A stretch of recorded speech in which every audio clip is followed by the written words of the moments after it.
The simplest of the facts would be that we're working with leads. We get maybe somebody who's asking on your website, could we please get in contact? Or what is the ferry connections between Slovenia and Italy, or whatever you would like to see? And then you got some sort of interest for somebody. You don't know too much about it. You haven't got in touch with that prospect or customer yet. You'd like to know more. So you get some information to the lead and you actually get in touch and you know what the value would be. And then you got an opportunity for sales. So to get from lead to opportunity, we gather some more information. We qualify it, let's just say. How much you're going to qualify when you think it's an opportunity, an opportunity is something that the sales managers would measure if you actually manage to turn it into a sales or not. So you score things in here if you'd like to. And that's why we got this pipeline that all sales managers are talking about. So lead is sort of unqualified, that you haven't got in touch with this. And then when you get in touch, you get some information, you qualify it into an opportunity. And the opportunity is sort of where the managers start looking into this, because leads are cold, they get harder, and then they turn into opportunity. And then why didn't we actually get some sales? And we'll give a reason for why we won or lost it, or whatever we'd like to do.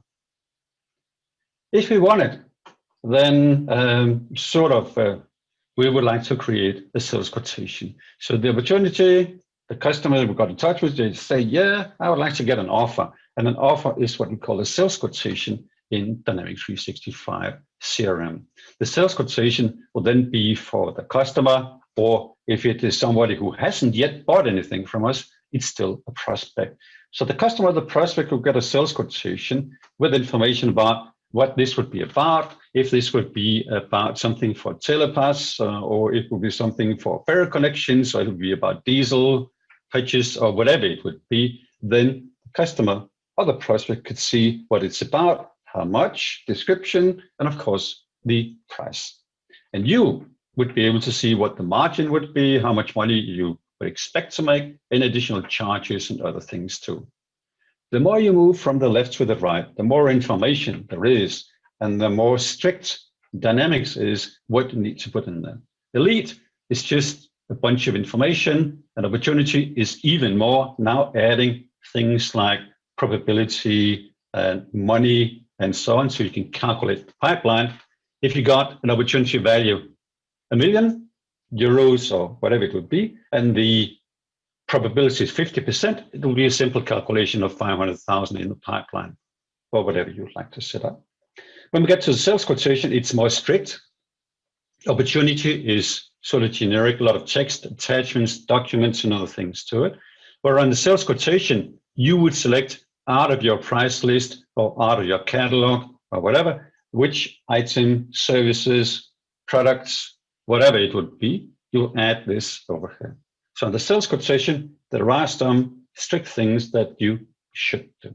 But there's money. Well, hopefully there's money, because after you sent the quotation, maybe revised it a couple of times after discussions with the prospect or the customer, finally, the customer or the prospect says, let's go. This is an order.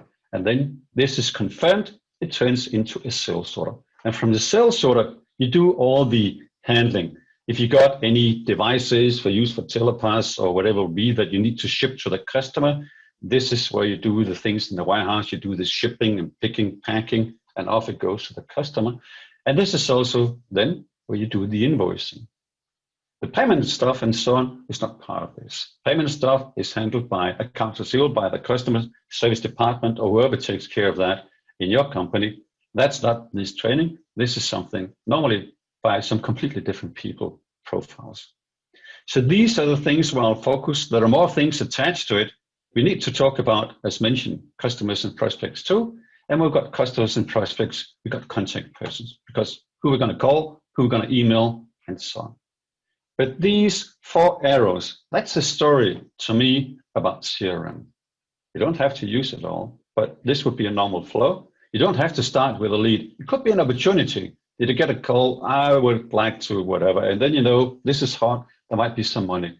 It might be that you got a customer says, I'd like the same thing as the last time. Could you send me a new offer? You just copy a sales quotation. You don't have to start with a lead and opportunity. And if you're really lucky, you got customers just ordering things. They don't even need an offer. then you could just start with the sales order.